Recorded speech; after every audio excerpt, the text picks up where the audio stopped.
Ken. Salam semua ya. Oke, kita mulai aja yuk. Udah jam 7. Silakan. Itu nih. Sairam. Salam semuanya. Langsung turun angka COVID-nya. Oke, mohon izin di mute audionya. Sairam Prof. Suresh, boleh kita mulai? Ya, boleh. Oke, Sairam. Sairam. Sembah sujud di kaki Padma Bhagawan Sri Satya Sai Baba. Atas rahmatnya kita dapat berkumpul kembali. Semoga Bapak Ibu semuanya sehat. Hari ini ada special request dari Prof. Suresh. Bapak Ibu yang sudah menikah diharapkan menghadiri sesi ini berpasangan. Mungkin akan ada sesi khusus dari beliau. Bapak Ibu, ya. Kita akan seperti biasa kita mulai dengan Om Karam dulu. Mari kita hening sejenak. Semoga Bhagawan hadir bersama kita semua. Oh.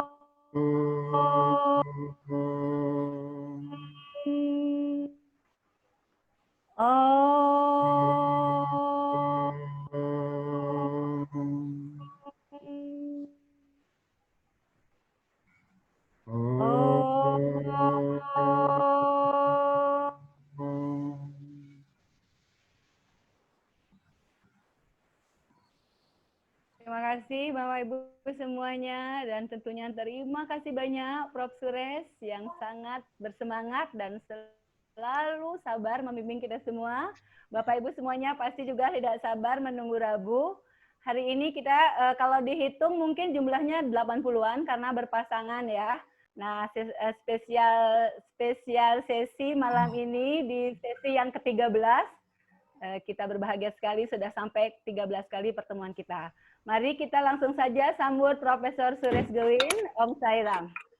Sairam, Ibu Sairam, dengan limpah kurnia Bhagawan Baba, kita sekali lagi dapat berpeluang untuk bertemu di dalam sesi satsang ini. Sairama, saya minggu lepas terharu sangat kerana sudah lihat perubahan yang disuarakan oleh para bakta sekalian. So hari ini sebelum saya mulakan sesi, adakah apa-apa soalan yang mungkin hari itu sebelum habis ada 2-3 soalan kan Ibu? Ya, Prof. Saya bacakan ya Prof ya. Tolong. Nah, yang pertama saya lupa catat namanya, kalau nggak salah ini Bro Rizky. Mohon bisa dijelaskan kembali pengertian jika yang seperti Prof katakan, jika kita akan terbang tinggi di spiritual, ada 2 sayap yang harus kita gunakan, yaitu sayap pengorbanan dan kebijaksanaan. Mohon dijelaskan kembali. Saya. Ini ialah Bhagawan bagi tahu kita. Manusia selalu berjalan dengan 2 kaki, burung selalu terbang dengan 2 sayap. Jadi kalau kita nak terbang ke suami, kita harus gunakan 2 sayap ini. Satu ialah pengkorbanan. Dalam bahasa Inggeris, bukan sacrifice ya. Dalam bahasa Inggeris kita cakap renunciation. Renunciation artinya kita bagi semua saja, bagi semua. Kedua pula kita mesti ada kebijaksanaan. So Bhagawan bagi tahu, banyak orang cuba dapat kebijaksanaan. Tapi apa guna kita ada kebijaksanaan sahaja tanpa mempunyai sifat pengkorbanan, sifat renunciation, Jadi dua-dua mesti kita ada untuk dapatkan Kecil sekali suara saya, lebih pahala daripada untuk spiritual. So pagi ini saya baca daripada saya tak tahu ada buku yang dipanggil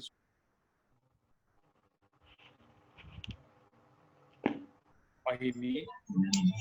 Memang saya pernah baca, tapi bila sekali lagi saya baca, memang lebih erti. Bhagawan bagi tahu. Banyak orang fikir bahawa kalau kita fikir bahawa pengkorbanan, banyak orang fikir bahawa okey bagi masa, bagi duit, ini semua okey, ini semua biasa. Tapi pengkorbanan yang betul-betul ialah apabila seorang sudah dapat ibaratkan dunia ini sebagai dunia ini palsu, dan ada dunia alam yang lebih penting. Jadi bila kita sudah dapat mengalami fikiran seperti ini, bahawa barulah kita akan dapat tahu dan dapat rasa bahawa kita tidak ada attachment di dalam dunia ini. Kita boleh hidup muktah sebagai seorang mukti, selalu beri semua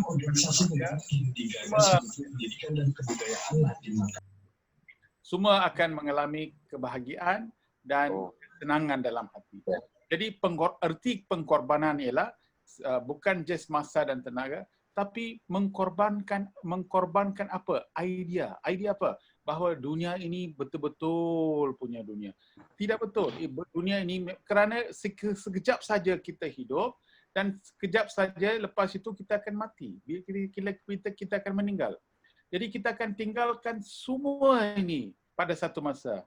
Jadi apabila kita sudah tahu kebenaran seperti ini, kita mesti mempunyai azam untuk cuba dapat lihat siapakah saya.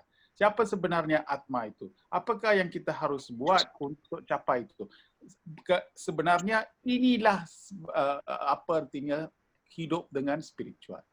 Penghidupan dalam spiritual ialah apabila kita sudah dapat faham bahawa ada juga satu alam yang lebih besar yang kita harus pergi, maka bila kita hidup di dalam dunia ini, kita akan hidup dengan senang. Kita akan bergandeng bau dengan semua. Kita tidak akan membezakan satu sama lain sebab kita sudah faham bahawa semua adalah satu.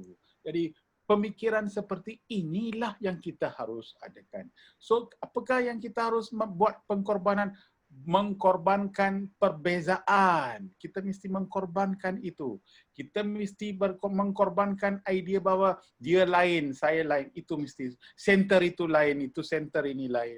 Atau pengikut itu lain, pengikut ini lain. Jadi perbezaan itu kita mesti mengkorbankan. Kedua pula, kita boleh cari duit, tidak ada masalah. Tapi kita tidak harus fikir bahawa duit dan kebendahan itulah yang akan memberikan kita kebahagiaan. So ini pemikiran seperti ini kita harus mengkorbankan. Jadi benda-benda yang tidak penting kita mengkorbankan. Mengkorbankan tidak artinya kita tidak kejar kepada kebendahan, tapi kita kejar, kita cuba akan kerja, tapi kerja kita menjadi lebih mulia daripada hanya kita kerja pasal duit sahaja. Dan inilah cara bagaimana kita boleh buat spiritual. Orang spiritual sebenarnya bila kita betul-betul spiritual, yang penting sekali apa akan keluar, apa akan kita dapat konsentrasi. Lain orang dapat buat kerja itu 3 jam, kita boleh habiskan 1 jam. Apa pasal? Konsentrasi kita lebih tepat. Tepat, sasaran pun tetap tepat, keputusan pun tepat.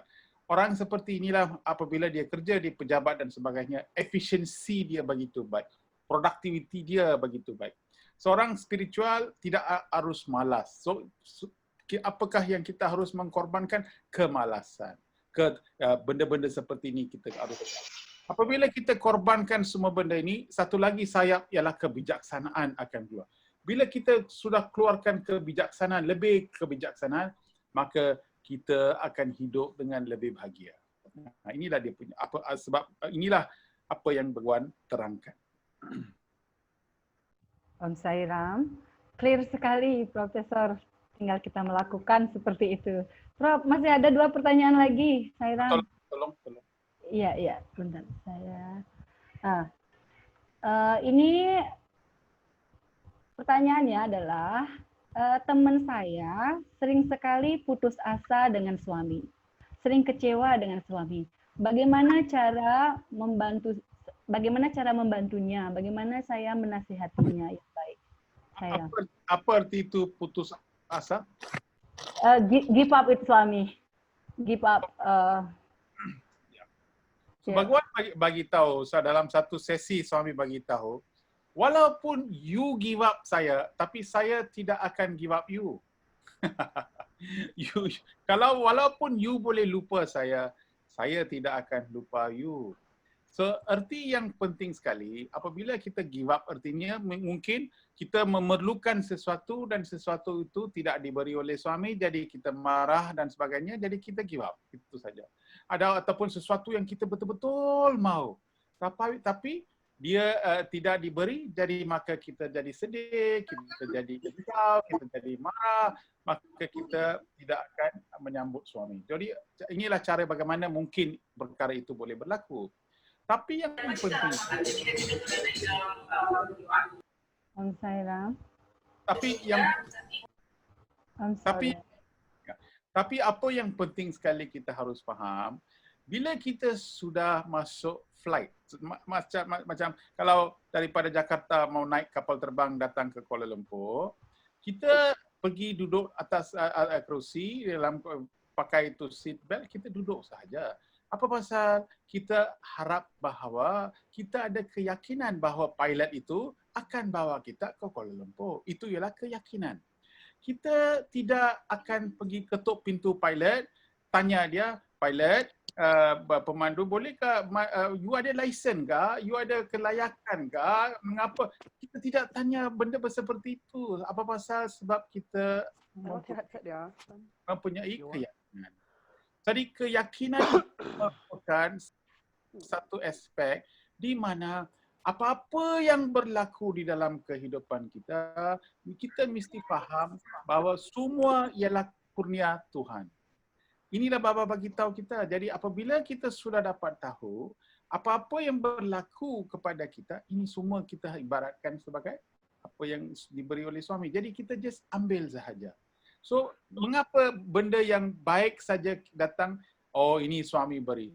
Mengapa kita tidak adakan attitude kita bahawa apa-apa tingkah laku kita, apa-apa yang berlaku kepada kehidupan kita, ini semua ialah reaksi kepada apa yang suami sudah beri. Jadi bila kita sudah dapat keyakinan, maka kita tidak akan putus asa. So, bagaimanakah kita nak memberikan kepercayaan kepada kawan kita? Senang sahaja. Jangan cakap terlalu banyak. Bila kita selalu bersama dengan satu kawan yang selalu sedih, selalu give up, kita beri dia keyakinan, kita apa-apa yang dia mahu, kita berada bersama dengan dia. Macam Bhagawan.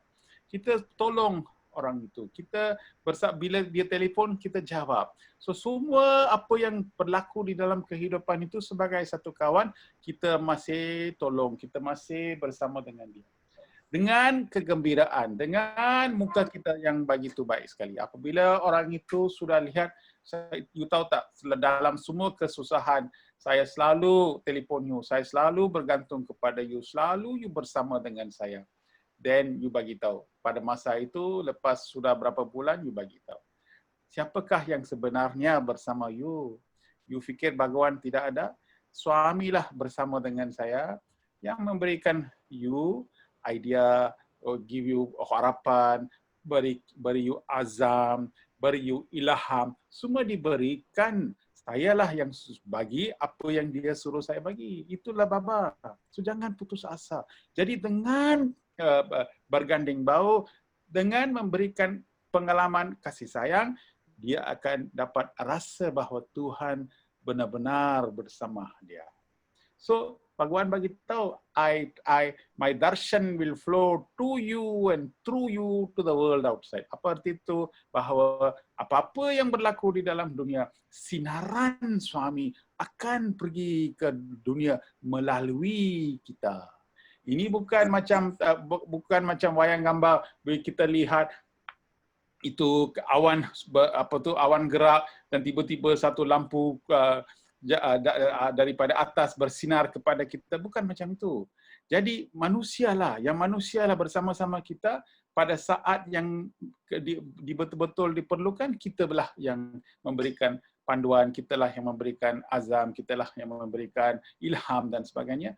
Artinya kitalah yang sebenarnya pada masa itu menjadi Tuhan. Bapa sudah tahu. Jadi inilah cara bagaimana untuk mengatasi masalah itu sehinggakan satu hari dia dapat balik keyakinan dia. Bila dia sudah dapat tahu bahawa itulah bahawa suami bersama dengan dia, maka satu hari dia akan cakap terima kasihlah banyak, terima kasihlah selalu saya tahu Bapa lah yang antar you kepada kita. Itulah dia punya kesudahan. Iya. Sairam, terima kasih Prof. Teman yang bertanya tidak mau disebutkan namanya ya. Terima kasih banyak. Saya yakin beliau sangat-sangat puas dengan apa yang Profesor jelaskan. Ada satu lagi, Prof. Beliau bertanya begini, saat saya punya masalah, saat masalah dibawa ke kaki Padma Bhagawan, saya merasa damai dan ringan. Tapi lama-lama muncul lagi beban dan ketidakdamaian. Apa yang mesti saya lakukan? Mengapakah kita tidak rasa kedamaian itu? Ialah sebab bila kita letak sesuatu benda di bawah kaki Baba, satu pemikiran mesti berlaku. Suami, saya sudah letak beban ini kepada suami. Saya tahu ini diselesaikan, tetapi saya tahu ini akan diselesaikan pada masa suami tentukan. Jadi saya tidak akan risau ini lagi. Saya mau pemikiran saya tenang, saya mau hati saya tidak risau, sebab bila saya tenang, saya selalu dapat memikir pasal Bhagawan. Bila saya selalu tenang, saya dapat buat meditasi dan sebagainya. Artinya, bila saya tidak risau, connection saya dengan suami lebih baik. Jadi, mengapakah saya selalu sebut dalam perkara ini 3 bulan saya selalu sebut, jangan risau, jangan worry, jangan, banyak kali saya sebut sebab tadi saja saya tadi orang telefon saya bagi tahu pada makcik itu bahawa walaupun kita mempunyai masalah, tapi jangan risau, jangan berikan banyak fikiran tentang itu sebab bila kita fikir sahaja kita akan tenggelam di dalam satu parit mungkin di mana kita akan dihanyut oleh air itu. Maka jadi pentinglah kita faham bahawa segala masalah boleh diselesaikan oleh suami. Jadi yang penting saja kita mesti mempunyai keyakinan bahawa perkara ini boleh berlaku. Jadi jangan kita balik-balik risau. Apa pasal kita jadi risau? Ialah sebab kita tiba-tiba rasa bahawa mungkin Bhagawan tidak akan menyelesaikan masalah kita. Jadi tiba-tiba keyakinan itu sudah kurang. Keyakinan tidak harus menjadi macam gelombang. Tinggi satu hari, rendah satu lain, tinggi satu hari, rendah. Itu macam gelombang. Keyakinan kita mestilah seperti dasar laut. Apa-apa terjadi dalam atas air itu di atas, tapi dasar laut stabil. Kita haruslah selalu apa-apa terjadi dalam kehidupan kita, kita mesti stabil. Kestabilan inilah yang akan memberikan kita keyakinan dengan tersendiri. Inilah yang akan memberikan bantuan kepada kita. So untuk buat ini, kita haruslah dapat keyakinan bila masa yang tidak ada masalah. Itu sebab hari-hari buat meditasi, hari-hari kita nak temu pagi, hari-hari kita nak pergi buat doa sebab inilah peluang untuk berjumpa balik Baba dalam masa yang tenang. Di dalam kesulitan, di dalam kesusahan, jadi hati kita akan juga tenang sebab kita sudah praktis menjadi tenang. Banyak kali kita fikir pasal Tuhan hanya masa kita dalam masalah saja. Bila kita dalam kesusahan baru suami gitu. Bila ada kerumitan, oh suami. Bila kita kurang duit suami, okey, masa itu saja kita ingat dengan suami. Tetapi hari-hari kita bangun, kita tengok matahari, oh yo suami, matahari, suami begitu cantik sekali. Terima kasihlah beri saya satu lagi hari untuk saya hidup untuk menikmati Bhagawan.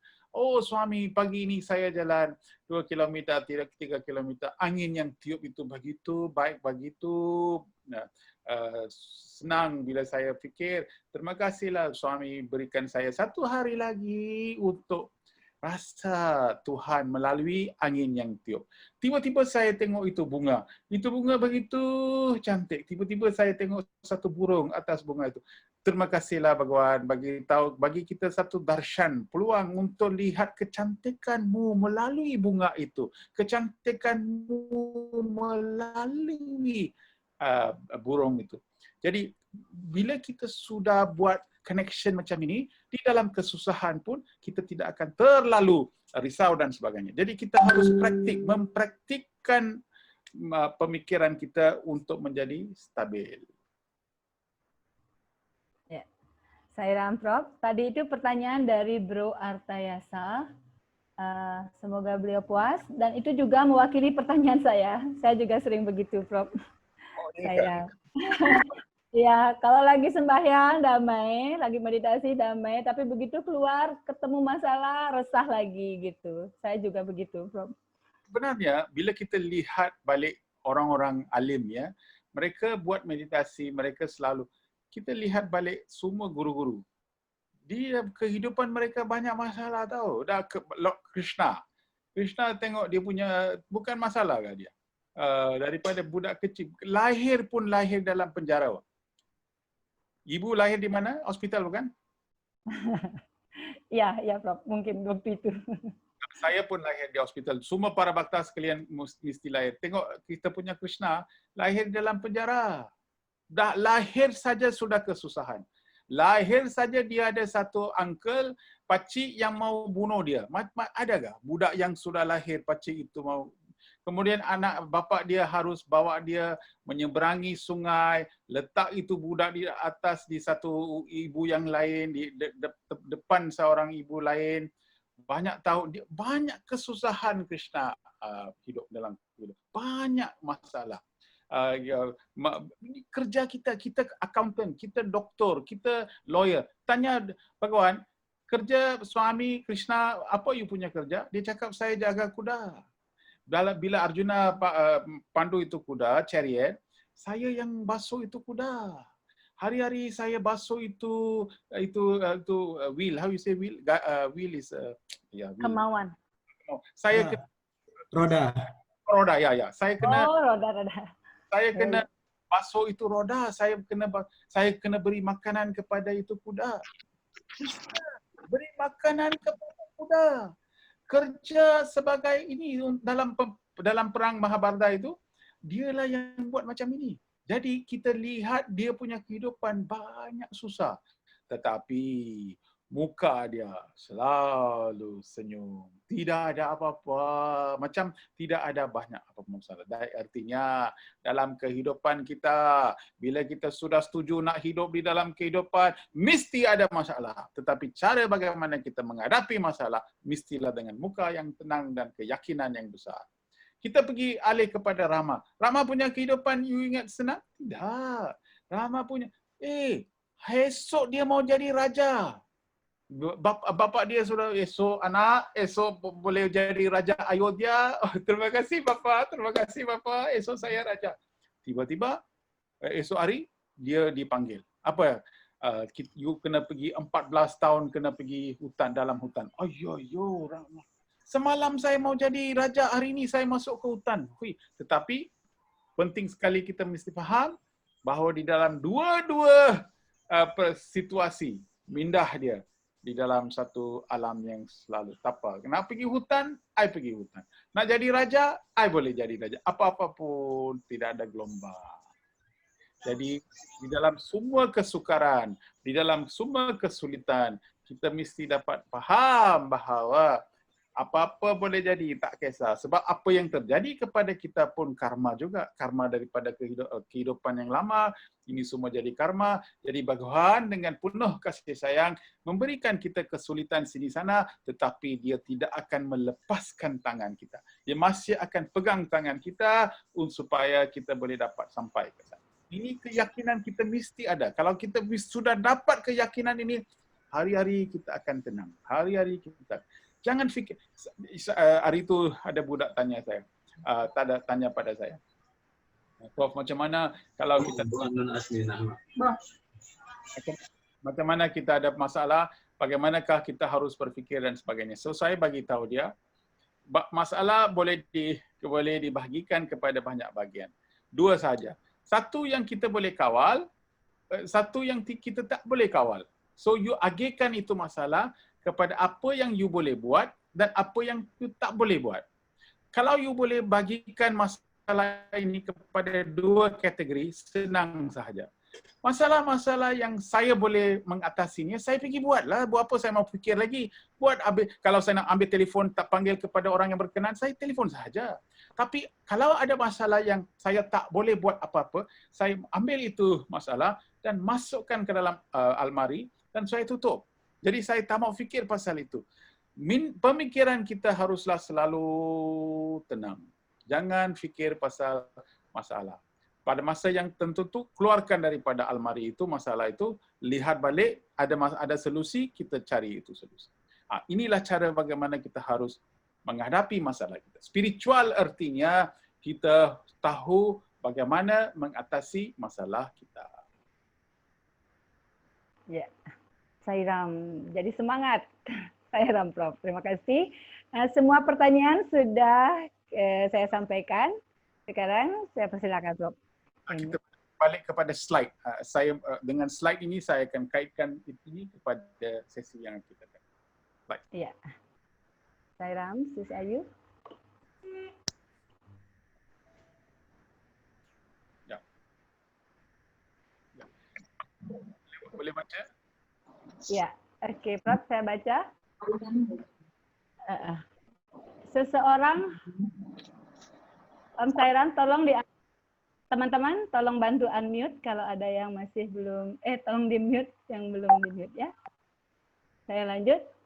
Seseorang harus mengembangkan bawasudi, kemurnian dalam perasaan, yang pada akhirnya akan mengarah pada Om Sairam, yang pada akhirnya akan mengarah pada jenana siddhi atau pencapaian pencerahan.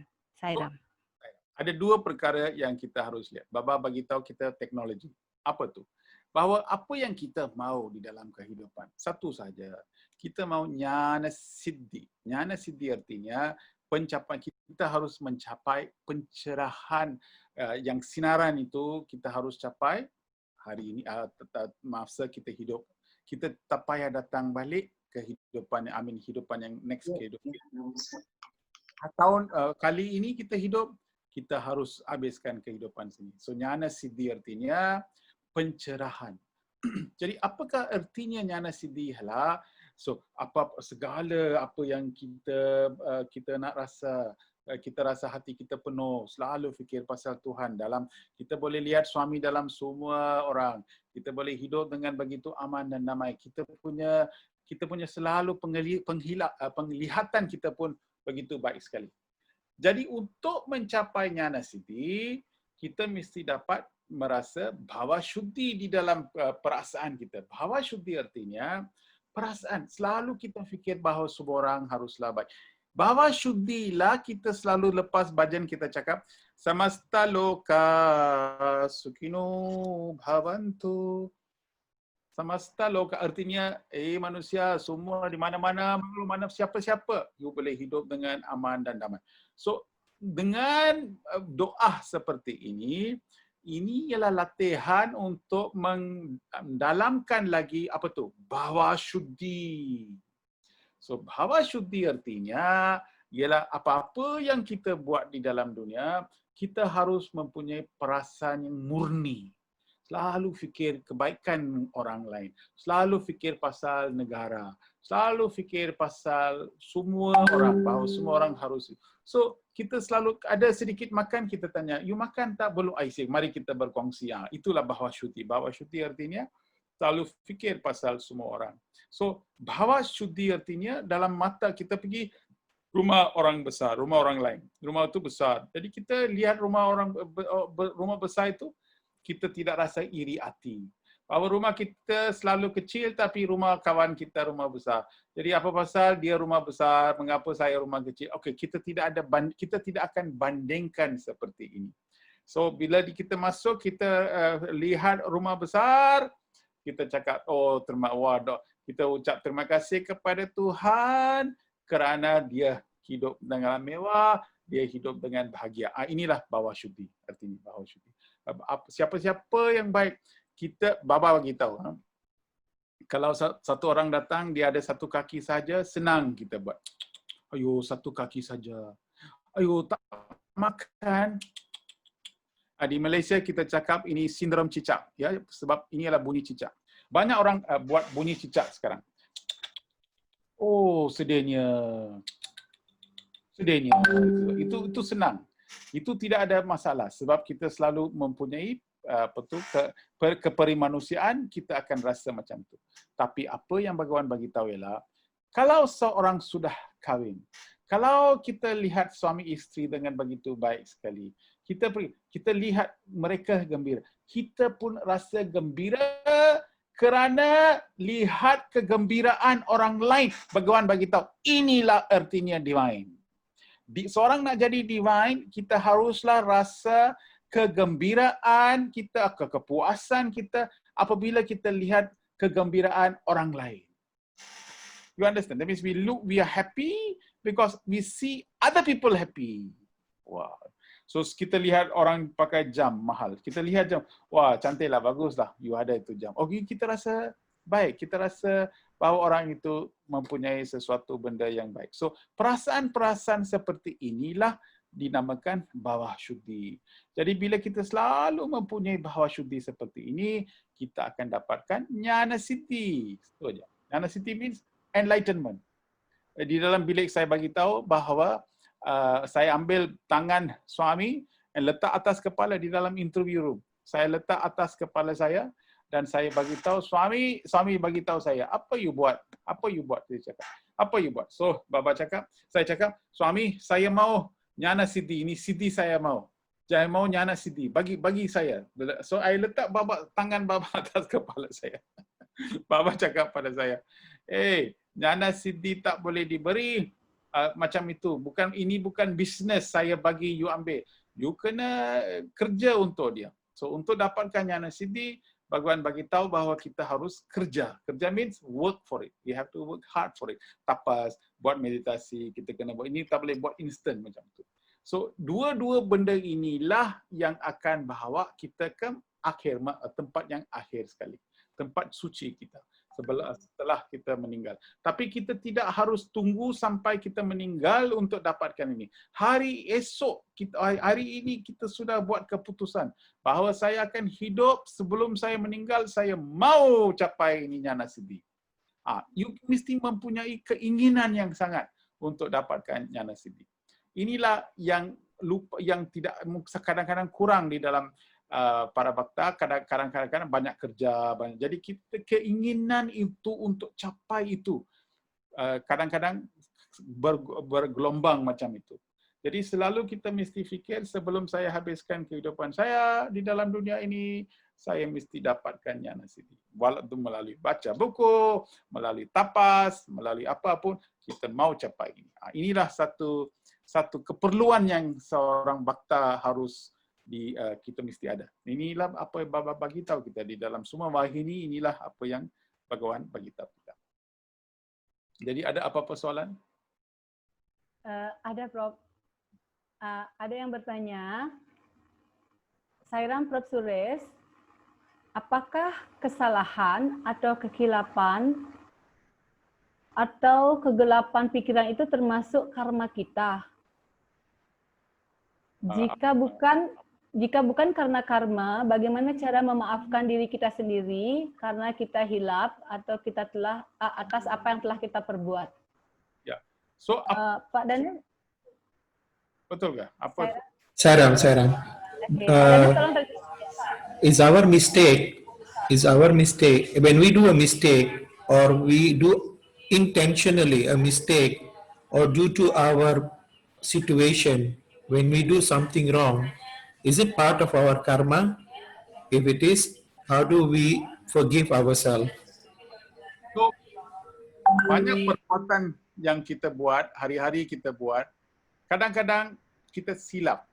Bila kita silap buat sesuatu, ini akan mungkin memberikan kesakitan kepada orang lain. Mungkin cara kita cakap. Kalau kita marah, itu satu kesalahan. Tetapi di dalam kemarahan pula, kita akan keluarkan perkataan, tapi perkataan itu melukakan hati orang. Jadi oleh kerana kita spiritual, kita haruslah menjadi sensitif kepada kesakitan orang lain. Jadi satu lagi perkara yang kita harus lihat, lebih spiritual kita menjadi, lebih sensitif kita akan jadi.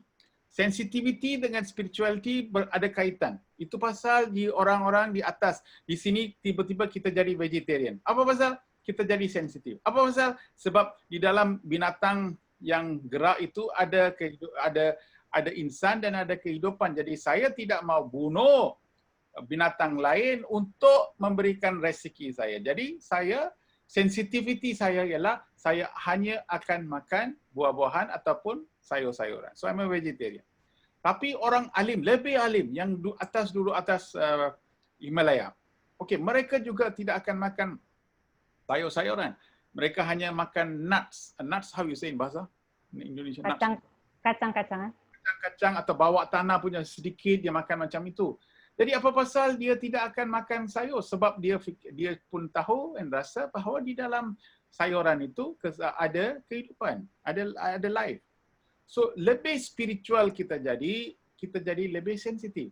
So suatu perkara yang saya keluarkan, saya faham dan tahu bahawa mungkin perkataan ini sudah luka, memberi luka kepada orang lain. Jadi mestilah saya harus minta maaf terus kepada orang itu. Jadi itulah kesedaran yang kita mesti ada. Sebab di dalam kehidupan kita, kadang-kadang kita bukan kita mau, tapi kita dengan sengaja buat kesalahan itu, maka kita haruslah cari peluang untuk bermaaf. Ini penting sebab di dalam spiritual kita haruslah menjadi lebih maaf. Itu pasal hari raya kita lihat ataupun Deepavali semua kita lihat, kita pergi minta maaf. Okey, apa pasal kita minta maaf? Because apabila kita minta maaf, dua-dua roh itu tidak akan simpan apa-apa di dalam hati. Kalau kita terlalu simpan banyak dalam hati, ini juga akan menjejaskan pelayaran kita kepada final destination. Jadi kita haruslah lihat balik. Kedua pula, ada juga orang bukan tidak sengaja, dengan sengaja. Oh, ini lagi teruk. Dengan sengaja kita melukakan orang lain. Dengan sengaja dia kata macam itu. Ataupun dengan sengaja kita rompaklah ini. Okey, kalau kita buat benda-benda macam rompak, rogol dan sebagainya, itu polis akan tangkap. Dia akan masuk dalam lock up. Tapi orang tidak tahu. Apabila kita sudah buat sesuatu kesalahan, kita sudah lock up. Lock up di mana? Lock up di dalam hati. Sebab hati kita, conscience how you say in bahasa? Conscience. Hati nurani. Hati nurani. Dalam hati nurani. Hati nurani ini, di dalam hati ini, dia sudah faham bahawa saya sudah buat salah. Malam tak boleh tidur. Lalu fikir pasal itu. Kita sudah masuk lock up sendiri. Orang yang spiritual yang buat salah, kita sendiri sudah masuk ke dalam lock up kita. Bila kita sudah masuk lock up kita, muka kita tidak akan ceria. Tejas akan hilang daripada tejas, artinya ceria kita sudah hilang. Kesenangan hati sudah hilang. Makan pun tidak lena. Duit ada pun kita rasa sesuatu. Kita dalam lock up sendiri.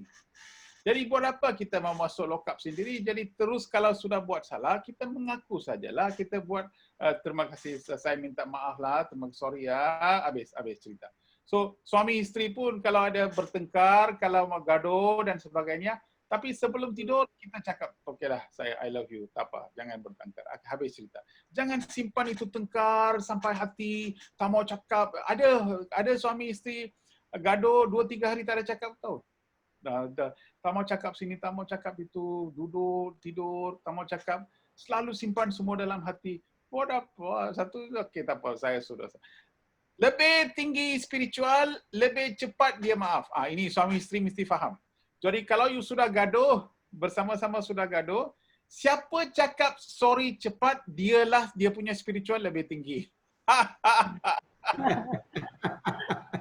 Wah, Harus berlomba minta maaf. saya Tenang, inilah jadi orang yang simpan dalam hati banyak, artinya dia punya spiritual rendah. Orang yang cepat sudah okey tak apa. Kalau walaupun katakanlah istrilah yang sudah buat salah itu, istrilah yang buat salah, tapi dia tidak mau panjangkan pergaduhan. Tak apa, saya sorry, saya habiskan. Artinya istri itulah spiritual lebih tinggi spiritual, lebih senang untuk maaf. Ini hukum, ini bukan perkataan, ini ialah satu hukum kepada. So, this is what it is. Yeah. Soalan. Baik.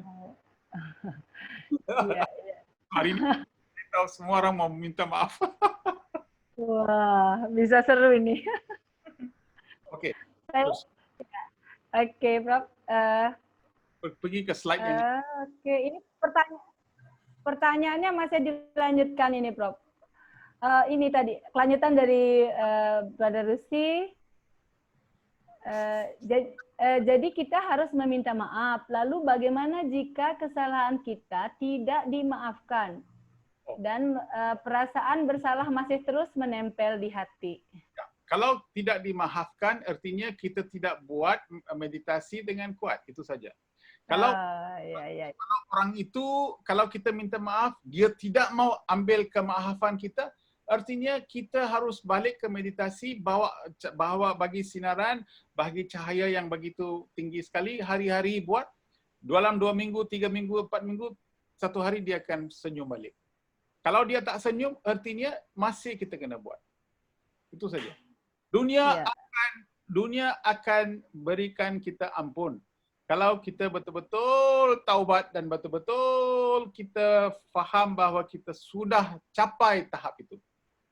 Kalau dia masih tak mau berikan kita, artinya kita belum capai tahap itu. Itu saja. Jadi, ya. Jadi kesalahan bukan di dia ya.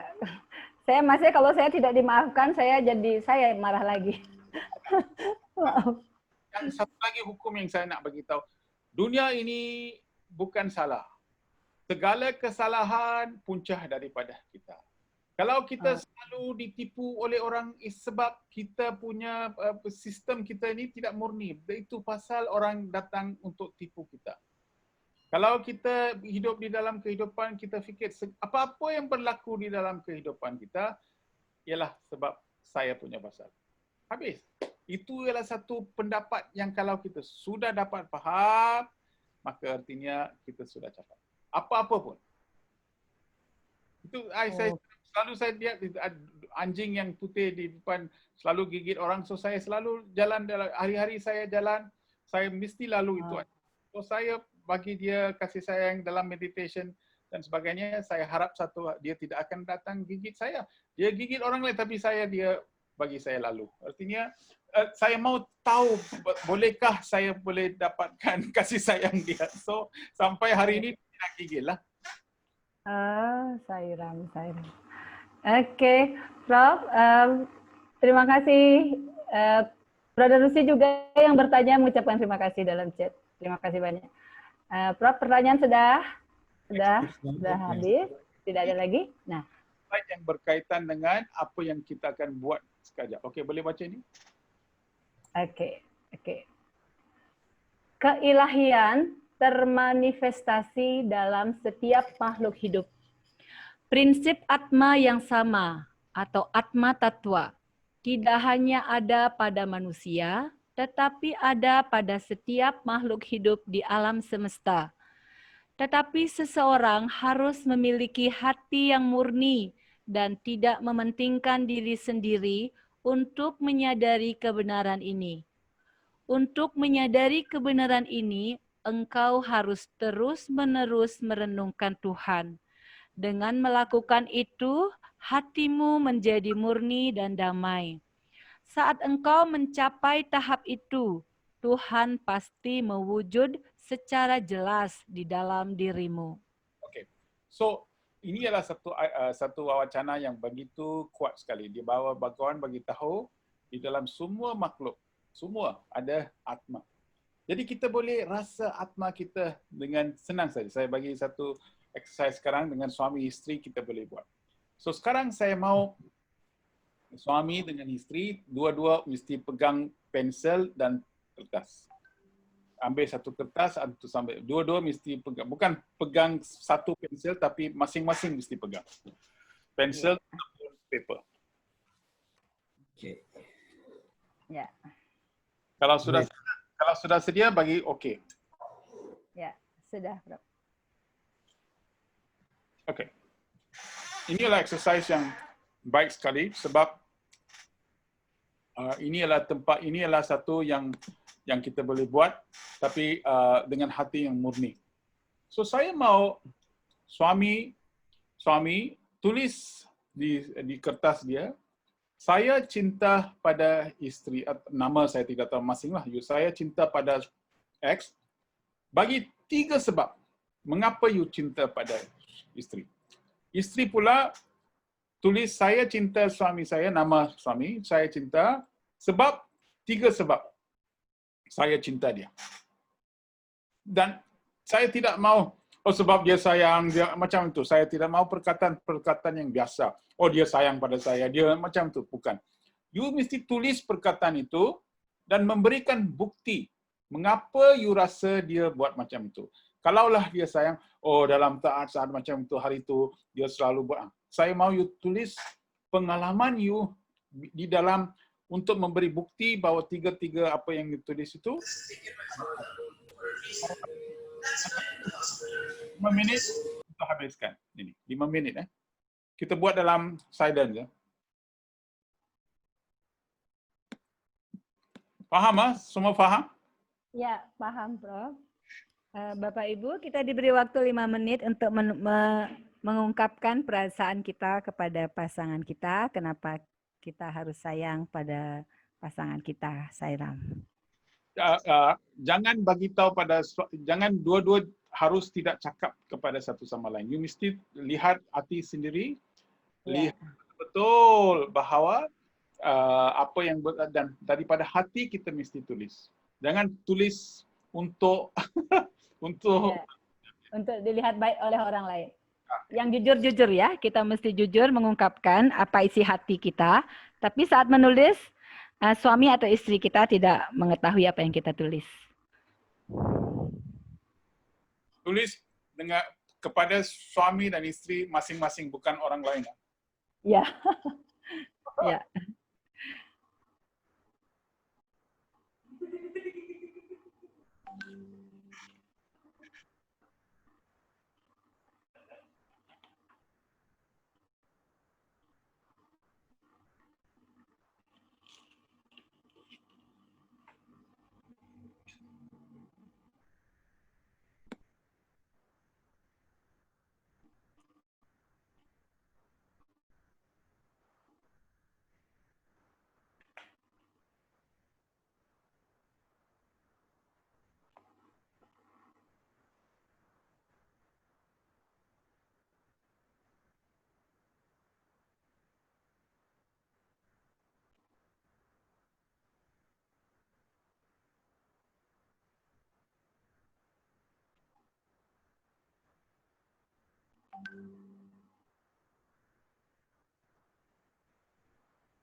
And from below and above, I dance to your parade, and I swim in your love. This love never dies. It's a song without end. and these tears in my eyes for you, my best friend. You're the king of my heart, you're my everything. I know we'll never part, and it's for you I sing. Sai Baba, Sai Baba, Sai Baba, Sai Baba, Sai Baba, Sai Baba, Sai Baba, Sai Baba. This love never dies, it's a song with the wind, and these tears in my eyes are for you, my best friend. Oh Sai Baba, oh Sai Baba, Sai, Sai, Sai Baba, Sai Baba, you got the guide. Sai Baba, you got the guide. Sai Baba, you got the guide. Sai Baba, you got the guide.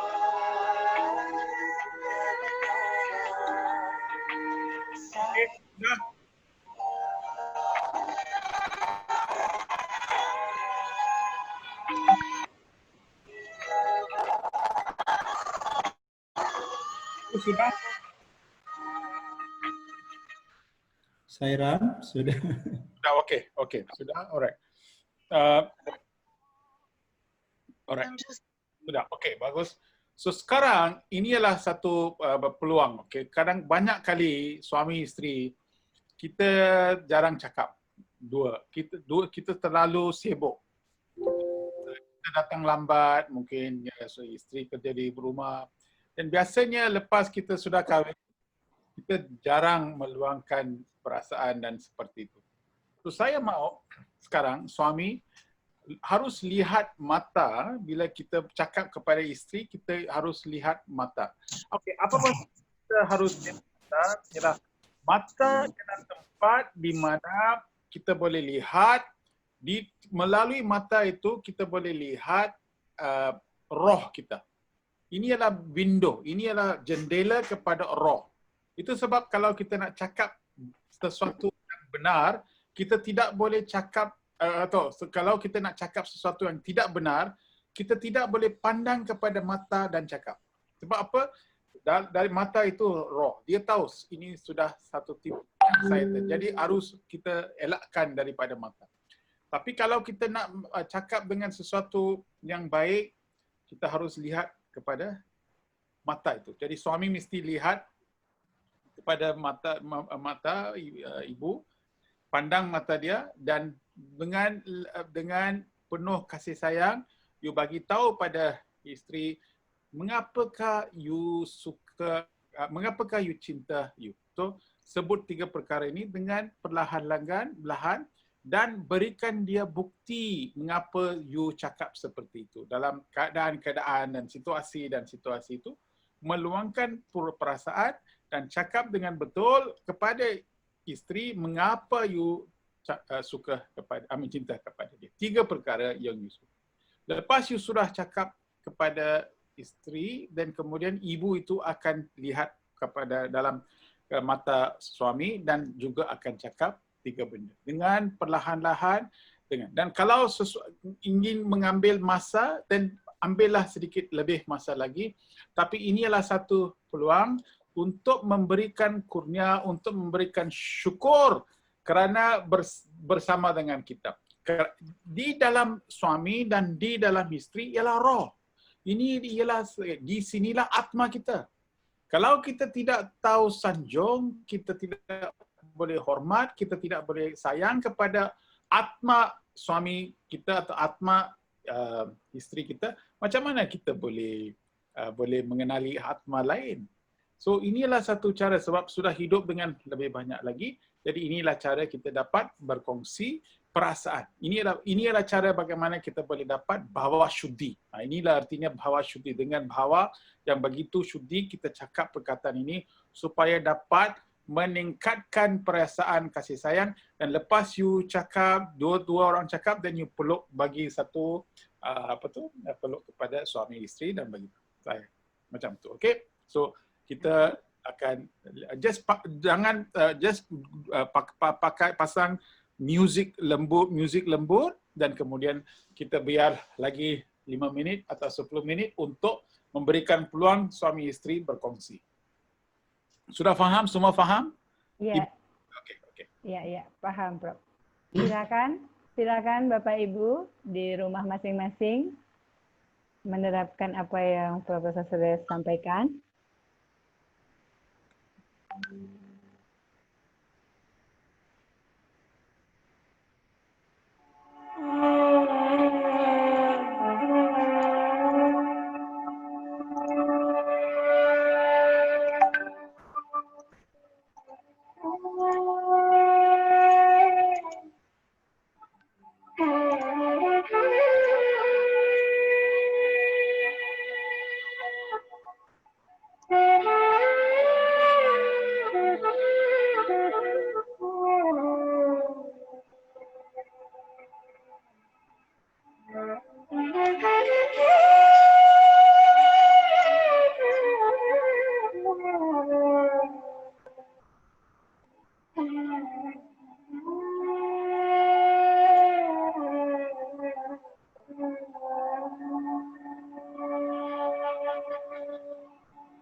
Ibu sudah habis, Ibu ingat?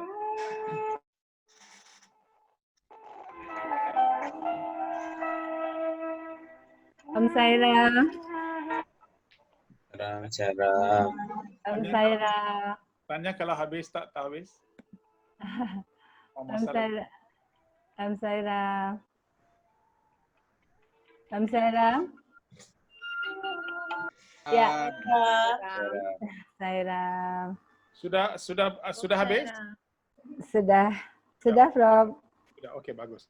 Okey, sekarang kita lihat, kita dengar apa sudah jadi pada pengalaman yang tadi punya pengalaman. Siapa nak kongsi? Pengalaman kita tidak mau apa yang kita cakap, tetapi bila kita suarakan sesuatu yang baik kepada isteri, apa telah berlaku dan dalam perasaan pengalaman? Ada mau sharing?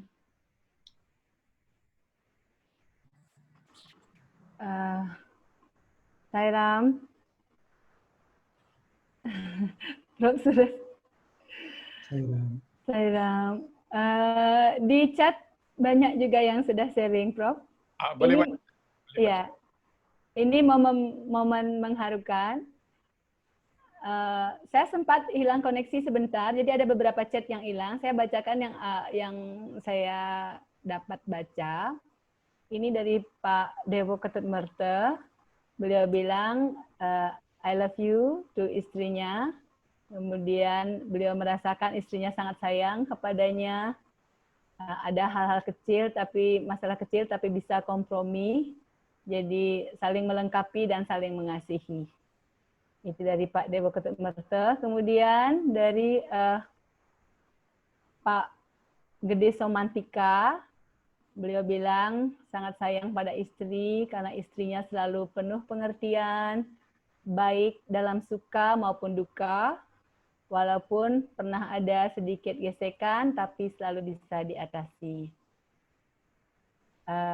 Ada yang raise hand, Prof. Saya persilakan. Bro Eka Pramudia, silakan. Sairam. Saya membacakan untuk istri saya dulu. Oh, silakan. Oke. Nah, saya mencintai karena dia tulus. Walaupun kalau misalnya ada 10 kegiatan itu 7 kali saya bisa merasakan ketulusannya, 3 kali itu sulit sekali merasakan dia tulus atau tidak. Itu yang pertama. Yang kedua, kemampuannya melupakan masalah sehingga tidak menjadi beban bagi dia kehidupan-kehidupan yang lalu atau masalah-masalah yang lalu, sehingga dia ringan saja menghadapi kehidupan ke depan. Ketiga, keikhlasannya menerima anak-anak saya dari pernikahan sebelumnya. 3 alasan itu yang membuat saya sangat mencintai dia. Nah, berikutnya istri saya sekarang. Saya sangat menyayangi suami saya, Gede Eka Pramudia, karena satu, dia orangnya sangat perhatian. Ibu, Kedua, dia Ibu nanti, Ibu. Saya nak tanya, masa suami bercakap pasal Ibu tadi, apakah perasaan apabila kita dengar apa yang suami cakap? Apa yang you rasa? saya merasakan kebahagiaan karena suami saya bisa menerima saya apa adanya. Saya Ram Bro Sures. Ya. Sangat bahagia. Sekarang tiga perkara. Sekarang saya mencintai suami saya karena satu, suami saya sangat perhatian. Kedua, dia memiliki empati yang sangat dalam. Ketiga, saya sering bingung karena sering merasakan ada kontak yang dalam. Jadi saya di dalam hati bicara sesuatu, dia tahu apa maksud saya. Contohnya, ketika dia pergi, saya di hati saya bilang, saya pengen dibelikan sesuatu misalnya yogurt. Padahal saya nggak ngomong. Tiba-tiba dia datang membelikan saya yogurt. Seperti itu sering terjadi. Begitu Bro Sures, Sairam. Ya, Bapak, saya nak tanya, bila Ibu bagi tahu ini, apa rasa dalam hati Bapak? Saya juga Terharu kah? Prof, terharu luar biasa. Saya tidak sangka juga apa yang saya lakukan ternyata dirasakan, Pak Ya. Prof. Ya. So, Sairam. sudah kawin berapa tahun? Saya ini kebetulan pernikahan kedua. Saya tahu berapa Kami tahun? sudah 3 tahun. So, sudah 3 tahun, malam ini baru sudah kenal itu perasaan. Kami sebelumnya dulu sudah pernah lama sekali pacaran, putus, sekarang sudah tua baru ketemu lagi. Begitu Bro Sures. Bagus, cantik. Saya nak juga tahu, biasanya biasanya bila kita berbual, adakah kita cakap seperti benda seperti ini di dalam hari-hari punya perbualan? Saya sangat sayang pada you, sebab tidak, betul tak? So selalu kita bincang pasal benda lain. Kita cakap pasal ada makan sudah, okey, pakaian sudah siap, esok saya pergi. Inilah cara kita cakap biasanya. But jarang kita meluangkan fikiran atau luangkan perasaan sebab mungkin kita tidak ada kesempatan. Betul? Betul. Tidak pernah bicara seperti ini. Tidak pernah. Okey, bagus. Walaupun waktu bersama ini sangat banyak karena kami sudah tidak bekerja lagi. Sama-sama pensiun. So lepas ini lagi Ibu, lepas ini you boleh cakap lagi 30 lah. Lepas ini 30 bukan 30. Okey, lain couple suami isteri, pasangan suami isteri. Oke, Bapak Ibu ada yang mau sharing lagi? Boleh si Sayu? Si Sayu Surtiari. Saya bukan, saya mau share punyanya Mbak Dek sebentar ya. Mungkin yang lain dulu lagi download sebentar. Sairam. Pak Gede Semantika. Pak Gede. Saya Ya, istri silakan sama Ibu. saya mau sedikit ini. Saya sangat sayang pada suami saya karena dia sangat pengertian kepada saya. Walaupun dia mempunyai kekurangan, tapi kami sebagai suami istri saling melengkapi, saling memahami satu sama lain. Biasanya saya kalau capek pagi-pagi itu, dia bangun pagi, dia duluan di dapur. Saya sangat sayang sekali sama suami saya, sangat pengertian sekali di suami saya itu. Walaupun dia mempunyai kekurangan, namanya kita pasangan suami istri, ada kekurangan dan ada kelebihannya. Sairam. Terima kasih Ibu. Terharu sekali. Bapak ada tak? Bapak suami? Ya, ada ini. Bersebelahan, Prof. Ya. Bila kita dengar suara, kita dengar perasaan isteri tadi, apa rasa Bapak? Perasaan saya memang apa yang sudah memang disampaikan oleh istri saya memang benar itu. Tapi saya merasa ada perasaan banyak kekurangan, tapi itu pun merupakan suatu hal yang untuk kebaikan dalam rumah tangga, Om Sairam. Bapak tak cakap pasal isteri?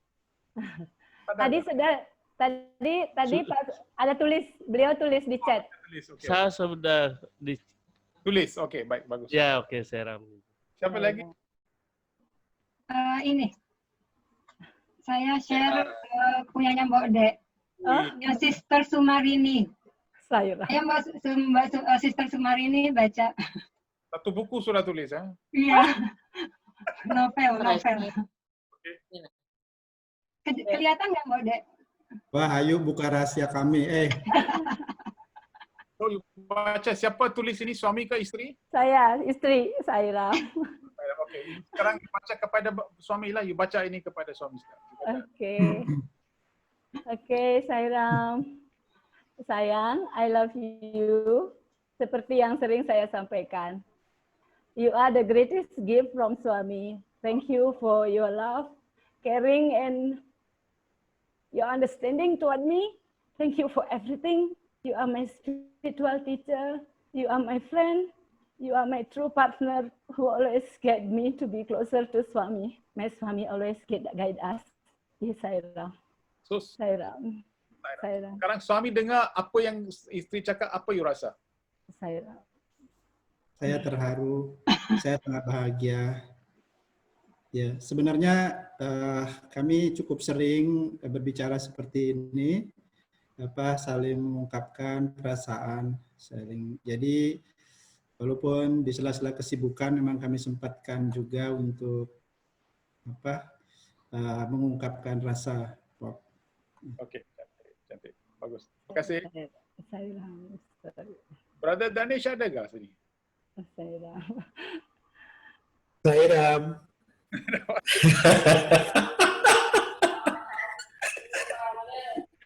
Yes. I lagi kerja video you, lagi fokus ke you punya video yang untuk ditayangkan di Prashanti Council mengenai Sairam ini. So Sairam ini akan dikenal di seluruh dunia. Hopefully besok malam selesai. Tapi yes, what can I do, Brother Suresh? Tadi ada pengalaman, ada apa-apa pengalaman? Oh, pengalaman banyak sekali. Banyak sekali. tapi kita kasih kesempatan, masih banyak orang yang ingin berbagi, masih banyak orang ingin sharing. Coba kita dengar dari mereka. Nanti yang saya punya saya kirim personal sama you, nanti you guide sama saya, oke? Oke. Pak Danes, terima kasih. Pak Prof. Suresh, sorry. Special request from us. Presiden. Boleh kita minta Prof. Suresh bersama istri? Ada lagi kejadian. Dia sedang masak untuk saya. Nanti saya panggil ya. Iya, benar Prof. Suresh, kita tunggu. So ada lagi suami istri? Pak Presiden. Sumitra. Iya. Bro Switra. Ada juga Bro Alit. Ini puisinya Sairam. Aduh, saya tidak mau melangkahi Bro Dennis. Please silakan bro, Sairam. Ya hormat pada Central Coordinator lah. Iyalah. Aduh, ini lebih baik istri saya aja tanya nih, enggak tahu nih. Pingsan istrinya pingsan. Brother Suresh, you perlu dengar dari istri Brother Switra. She is a very, very soft person. Very, very soft person. Please listen from her. And kalau bisa ada you punya wife juga ikut dengar, nothing like that. Please. Yes, very faithful with. Sister Suwitra. Bukan, Sister Suwantini. Antini, oke. Sairam.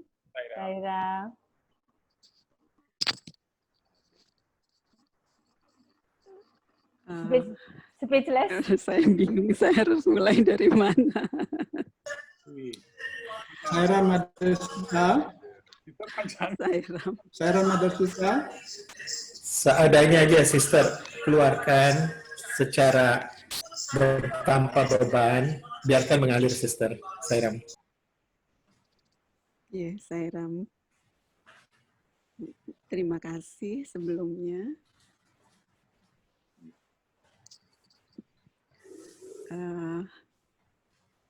Setelah kami sampaikan, lakukan tadi berdua, mungkin ada mana ya? Aduh, mohon maaf saya nggak bisa. Adakah sebab sister, adakah ini sebab terlalu terharu? Suwitra, she's feeling very terharu. Very brother, she's very soft. Iya. Sangat terharu. Very, very soft person. Kan tadi Brother Suresh bilang semakin tinggi spiritual, semakin sensitif kan? She is very, very sensitive. Bro Suwitra, sorry, lanjutkan Bro Suwitra. Iya, Sairam. Memang tidak tidak, dia selalu mengungkapkan lebih banyak dengan senyuman, tidak terlalu banyak dengan kata-kata, tapi walaupun sering ditinggal terutama kalau kesannya saya, tapi justru kita merasa selalu dekat ya, selalu dekat. Mungkin persentase bersamanya tidak seperti orang lain sering secara fisikal, tapi kami selalu merasa ada intensitas yang tinggi, sama-sama mengakui bahwa kami saling percaya, kami saling menerima, dan terutama kami saling bersama-sama semangat untuk memperbaiki diri ya. Dan itulah syukur saya dari istri saya bisa diajak bareng bersama untuk berjalan di jalan suami ini, Sairam. Terima kasih. Tapi Suwitra, adakah tadi apa yang kita cakap, apa yang kita merangkakan percakapan ini, adakah selalu you sebut macam ini dengan isteri? Saya cinta you sebab saya cinta, macam tu adakah? Tak ada. Bukan secara macam itu.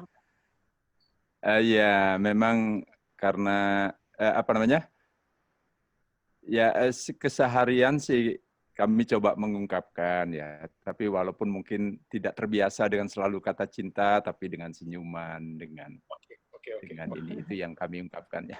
Itu yang saya nak tanya. Tadi apabila kita cakap sahaja, isteri bagi tahu pada suami, saya apa yang cakap saya tidak mahu tahu. Tapi apakah yang you rasa? Macam bila you dengar apa yang dicakapkan, apa you rasa?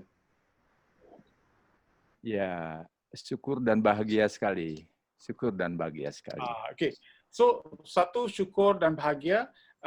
Ibu rasa apa apabila Suwitra cakap pada ibu? Ibu rasa apa bila you dengar? Ya, saya merasa sangat terharu dan sangat berbahagia, Bro Suresh. So inilah apa yang dipanggil. Tadi saya kan Baba bawa wacana ini, saya buat ini sesi ini bukan untuk apa-apa, untuk memberikan kita fahaman yang lebih dalam lagi. Apabila kita cakap sahaja sesuatu, tiba-tiba terharu, kita bahagia, inilah sebenarnya perasaan-perasaan atma. Baba bagi tahu bahawa di dalam semua makhluk ada atma. Jadi apabila kita just sebut sahaja benda yang baik ataupun perasaan yang baik, terus kita boleh rasa satu perasaan yang terharu, baik dan sebagainya. Inilah sebenarnya apa yang artinya bila kita daripada gelombang, kita masuk ke atas dasar laut. Bila kita tetapi jarang kita cakap sesuatu ataupun jarang kita berkongsi pengalaman seperti ini sebab kita kadang-kadang tidak ada masa. Inilah sebab mengapa kita buat itu. Saya sebenarnya mau dengar perasaan, bukan apa yang cakap, tapi bila kita dengar benda yang baik, apa yang kita rasa macam tu. So, kita masuk ke kuil India ataupun suami anda 108 kali kita Om Swaha, Om Swaha, itu benda-benda yang 108 itu ialah semua benda-benda baik. Jadi bila kita sebut sesuatu yang baik, tiba-tiba kita jadi baik, lebih baik apabila kita sebut kebaikan orang lain. Inilah satu pengalaman yang saya nak bagi. Ada lagi suami isteri yang nak berkongsi? Kita ada lagi 7 minit. Okey, ada Sairam. Sairam, silakan Pak. Silakan. Sairam. Sairam Pak. Dari Kalimantan. Ya, silakan Bapak. Saya ingin menyampaikan perasaan tadi ketika sama-sama menyampaikan 3 hal. Jadi kami terharu, kemudian menitikkan air mata, keluar air mata. Setelah itu kami berpelukan sama-sama, kemudian ada rasa sama-sama mengucapkan permohonan maaf atas kekurangan masing-masing. Jadi rasanya sampai sekarang ngomong ini pun masih ada rasa terharu, masih ada rasa masih ketika mengingatnya itu masih ada rasa menitikkan air mata. Demikian perasaan saya tadi. Terima kasih Bapak. Apakah pengalaman isteri tadi? Isteri bila suami cakap? Sama-sama Bro Suresh, sama dia juga begitu. Saya melihat di matanya ada air mata. Kemudian juga kita berpelukan, sama-sama saling meminta maaf atas segala kekurangan karena kita manusia yakin bahwa tidak sempurna. Bagus. Terima kasih. Ada lagi? Ada Prof yang raise hand. Prema Indraswari, sis Prema.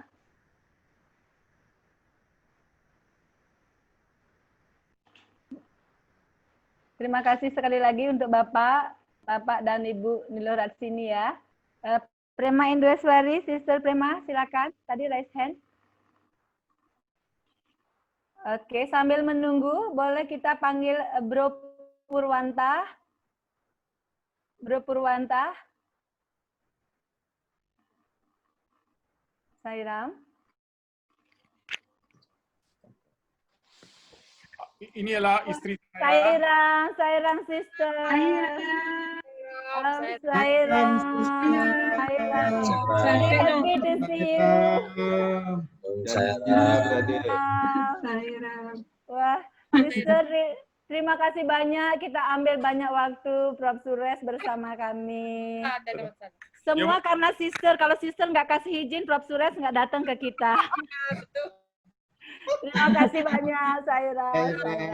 Terima kasih, Sister. Apa lagi? Yang satu lagi. Tadi ada satu Bro Purwanta. Bro Pur, mungkin masalah audionya? Ya, dia tak mute. Iya, Sairam. Bro Pur? Atau Oke, kita ada yang lain mungkin kalau ya. Oke. Mbak Dek, tadi Sister Ibu Prima. sini ya. Oh, Iya. Tadi Bapak, ya. Ibu Luratsini, silakan Ibu. Sairam. Sairam Ibu, silakan Sairam.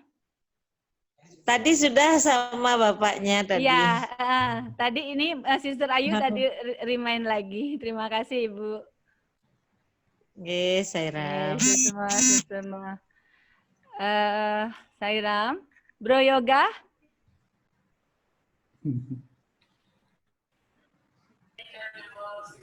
Ini Sairam Prof, mungkin ada gangguan. Tadi juga ya. Jadi saya mau memang saya nak tahu bahawa adakah semua orang faham matlamat kita buat perkara ini. Sebab dalam slide yang kita lihat tu ialah Atma Tattva. Atma Tattva artinya daripada slide yang ditunjuk, wacana yang Babah bagi itu ialah keilahian termanifesti dalam setiap makhluk prinsip Atma yang sama. Semua orang mesti mempunyai ini. Jadi untuk mengeluarkan perasaan Atma, perasaan terharu, perasaan baik dan sebagainya, kita haruslah sebut perkara-perkara baik dan selalu kita harus sanjung tinggi dengan orang-orang yang hidup bersama dengan kita supaya kita tidak ambil take for granted orang yang hidup dengan kita. Inilah satu kebiasaan yang berlaku kerana apabila seorang bersama dengan kita dengan lama, biasanya kita akan tidak akan kira dengan begitu banyak ataupun kita tidak akan meluangkan perasaan begitu banyak. Jadi dengan exercise yang 5 minit atau 10 minit tadi, kita sudah rasa terharu dan sebagainya. Maka inilah apa, ini belum lagi sampai ke Atma. Kalau sini sudah terharu, apabila kita betul-betul merasa Atma, maka kita tidak boleh tahan. Kita akan mesti menangis. Kita tidak boleh fikir. Sebab dalam mantra, Surya Koti Sama Prabha. Artinya, bila kita lihat matahari 1 koti, berjuta-juta punya sinaran matahari pun tidak boleh kita tahapkan ataupun tafsirkan dengan sinaran Tuhan akan bagi kita. Jadi dengan inilah cara bagaimana kita dapat mengembang hati kita supaya kita boleh mengandungi nyana siddhi yang tadi kita cakap. Bila sudah nyana siddhi, maka kita tak boleh tahan.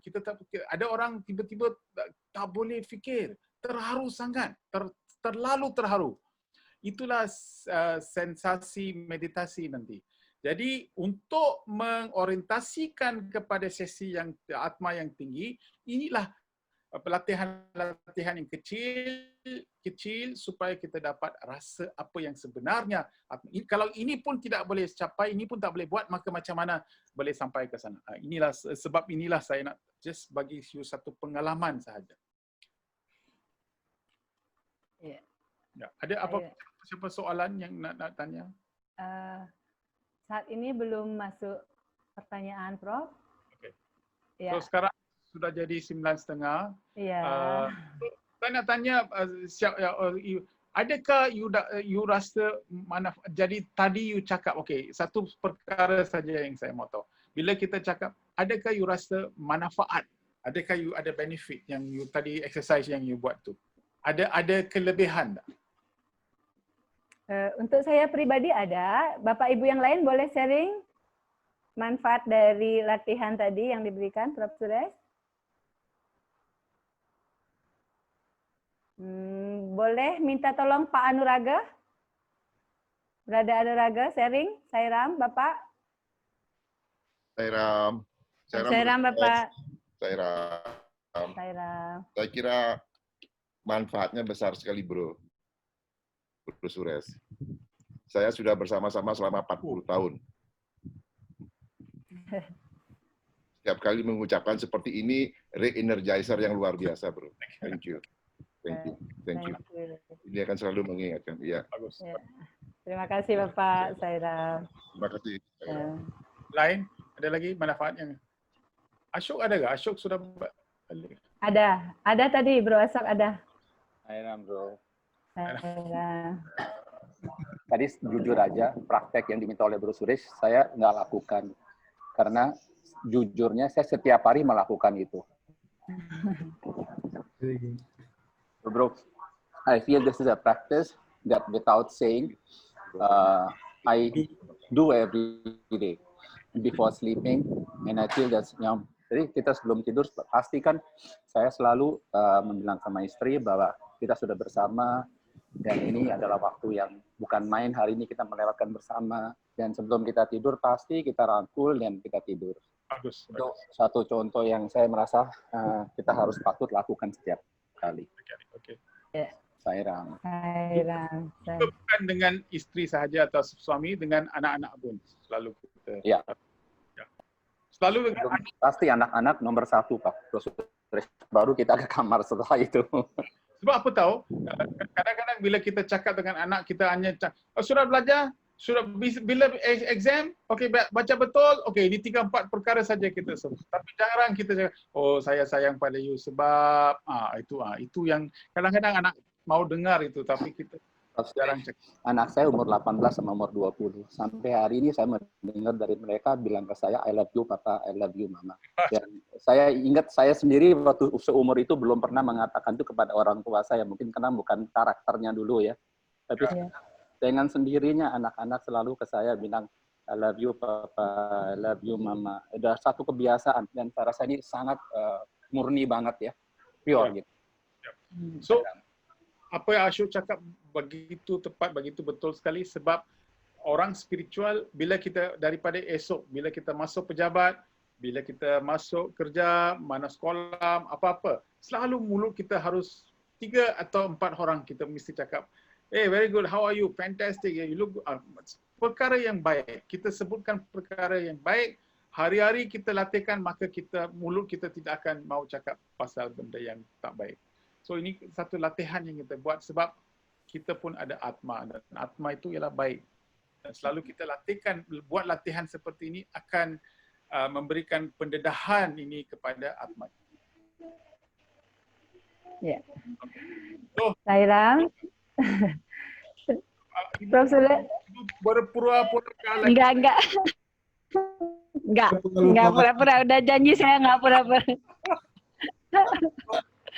Ya. Oke. Terima kasih banyak Prof. Suresh. Terima kasih telah mengajak kami semua latihan untuk mengekspresikan perasaan kita, sayang kita kepada pasangan kita terlebih dahulu untuk nantinya kita bagi kepada semua orang di sekitar kita. Sekali lagi terima kasih. Kita akan jumpa lagi minggu depan. Kita akhiri dengan Santi Mantra 3 kali. Ram.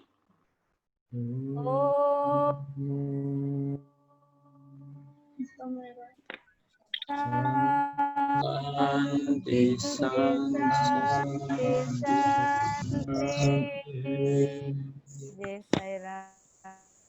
Terima kasih, brother. Terima kasih,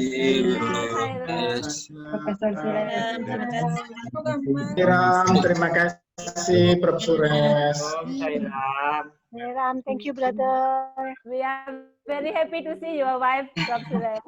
Terima kasih, Prof. Suresh. Big love to her, our sister Saira.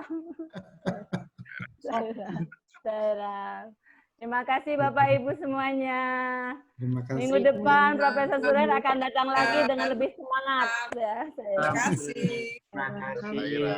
Terima kasih. Mohon pamit. Terima kasih. Terima kasih. Sairam semua. Sairam. Brothers, Sairam semua. Sairam.